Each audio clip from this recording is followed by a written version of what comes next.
एक तरफ अवैध रूप से अमेरिका में रह रहे अप्रवासी भारतीयों की अमेरिका से घर वापसी कराई जा रही है, तो दूसरी तरफ खाड़ी देश में बॉर्डर पार करते समय एक भारतीय को अपनी जान से हाथ धोना पड़ गया। जॉर्डन में एक भारतीय नागरिक की उस समय मौत हो गई जब वह दूसरे देश में घुसने की कोशिश कर रहा था। दावा किया जा रहा है कि भारतीय नागरिक गैर कानूनी तरीके से दूसरे देश की सीमा में प्रवेश करने की कोशिश कर रहा था। इस घटना के दौरान जॉर्डन के सुरक्षा कर्मियों ने गोलियां चलाई, जिससे उसकी मौत हो गई। भारतीय दूतावास ने इस घटना की पुष्टि की है और कहा है कि वे स्थानीय अधिकारियों के संपर्क में हैं और मृतक के पार्थिव शरीर को भारत लाने की प्रक्रिया में सहायता कर रहे हैं। मृतक की पहचान 47 वर्षीय थॉमस ग्रेविल परेरा के रूप में हुई है, जो केरल के तिरुवनंतपुरम जिले के थुम्बा क्षेत्र का निवासी था।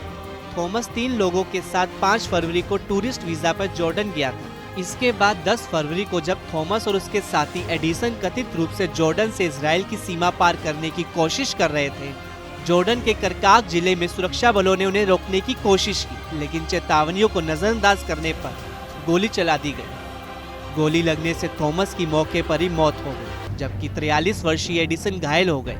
एडिसन को जॉर्डन के सुरक्षा बलों ने हिरासत में ले लिया और उसका इलाज करवाया जा रहा है। कुछ दिनों तक उसे एक शिविर में रखा गया, फिर जेल भेज दिया गया। बाद में उसे भारत वापस भेज दिया गया, जहां वह 2 दिन पहले अपने घर पहुंचा। अम्मान में भारतीय दूतावास ने मृतक के परिवार को सूचित किया और जरूरी मदद देने का भरोसा दिलाया।